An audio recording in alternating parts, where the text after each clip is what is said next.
ሰላም ጤና ይስጥልኝ። ፈጣን እውነተኛና ተአማኒ መረጃዎችን ወደ እናንተ የሚያደርሰው የፈጠነ ሚዲያ ነው። በዛሬው የዕለቱ የዜና እረፍታችን በትግራይ ክልል የተፈጸመውን የግዳጅ ወታደራዊ አፈሳ የምርመራ ዘገባን እንመለከታለን። አብራችሁን ቆዩ።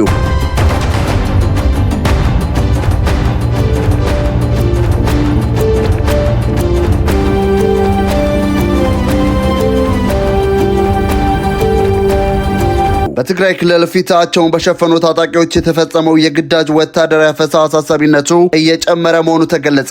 በትግራይ ክልል በተለያዩ አካባቢዎች በተለይም በወርቅ ማዕድን ማውጫ ስፍራዎች ላይ ፊታቸውን በጭንብል የሸፈኑና ማንነታቸው ያልታወቁ ታጣቂዎች ከክልሉ የጸጥታ ኃይሎች ጋር በመሆን መጠነ ሰፊ የግዳጅ ወታደራዊ አፈሳና አስገዳጅ እርምጃዎችን እየወሰዱ መሆኑ ተሰማ።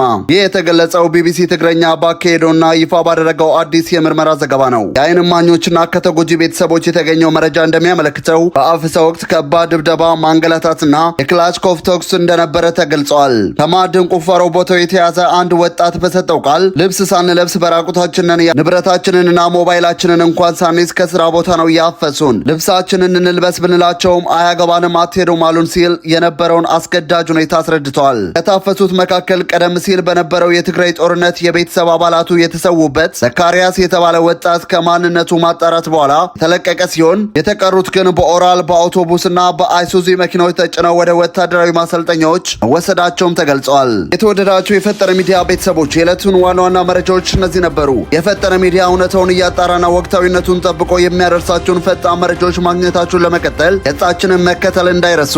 ሰላም ለሀገራችን፣ ሰላም ለዓለማችን።